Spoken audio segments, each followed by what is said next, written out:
Hi there, Sagittarius. Thank you for joining me for your monthly forecast for September. The month begins with a solar eclipse in the part of your scope that's to do with your worldly interaction, your ambitions, goals and hopes. The next 6 months is going to be a crucial time for these.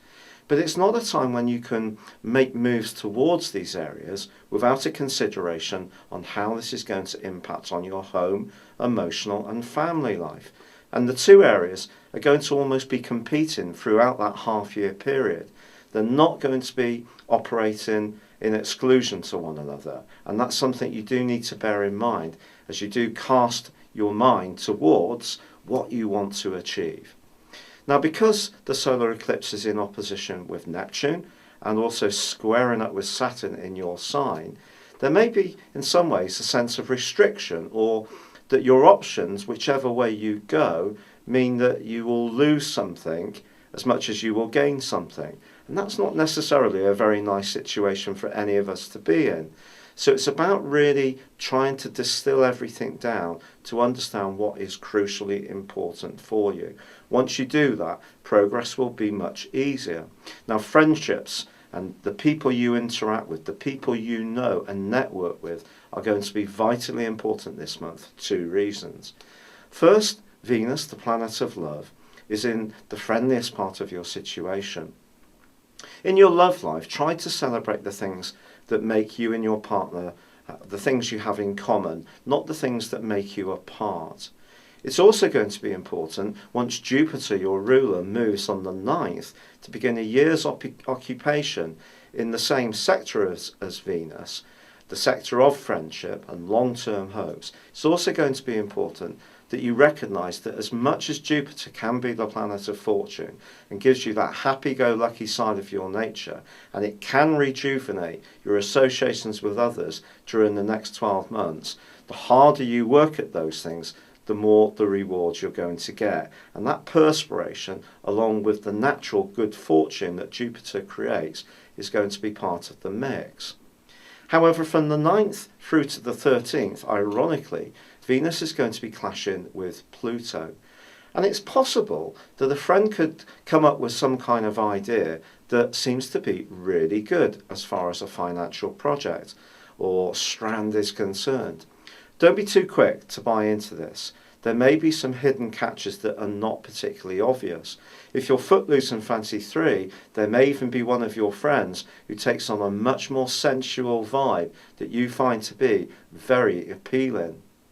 However, once Venus gets past the midpoint of the month, it does start to cooperate brilliantly with Mars, which in turn is forging a wonderful angle from your sign to Uranus in the part of your scope that's to do with your self-expression, your relationships in a romantic context and socially. And I think if you are wanting to shake things up a little bit, this can see you make some random moves. You do love to be an independent and free spirit, and the period from the 11th to the 22nd can see you making some dramatic moves which pay off spectacularly well for you. But with Venus and Uranus going into opposition in week 3 too, just be aware that if you do make some sudden moves, there can be obviously consequences for these. So it's almost like being spontaneous, but also just being slightly guarded about how that may play out. Otherwise, you could end up in a situation that you regret. Now, Mercury is also going to be twisting backwards this month through to the 22nd. It comes to your interaction around your goals, aims and ambitions, and collaborating or interacting with anyone important or influential, there could be some cross wires. And it's important that you don't come across as being too gung-ho or a little bit imprecise in your approach. So really research things very thoroughly and just anticipate that there could be some glitches in this area. And on the 22nd, Mercury goes forwards and the Sun moves into the friendliest part of your horoscope too, which is lovely. However, on the 24th, Venus moves into an area which is much more to do with reflection. On the 27th, Mars moves into the sign of Capricorn, which can be very positive for you as far as your desire to improve your financial lot. And its angle with Venus suggests that some of the more nuanced things you do, or the things you do behind the scenes, can be just as important as the more obvious moves that you make. And it also points towards being a bit canny around office politics. But the lunar eclipse, which occurs mid-month, that's much more challenging, because Mars in your sign clashes with the lunar eclipse in Pisces.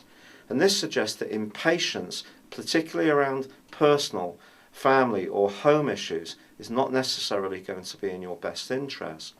So this is going to be a month when I think there's lots of potential for sociability, lots of potential for you to think seriously about what you want from your future, your goals and ambitions, but you need to be strategic in your approach, and as much as you can make some sudden moves that could be exciting, fun, and even see your heartbeat race that much quicker when it comes to new opportunities or your love life, you always need to be thinking about, are you perhaps being a little bit too preemptive, going into situations without really properly considering the implications? So there's a balance to be found. As this month draws to a close, those friendships can still be ripe to grow with Jupiter's help over the next year. And you can be a very sociable, hale and hearty type of character, and one of the most popular people in any groups that you're involved in. But it's also very important to think that there are situations when, as much as knowing who we know is as important as what we know, at the end of the day, what we know is crucial in terms of delivering success. It's been a real pleasure being with you. Thank you for joining me. Good luck and goodbye for now.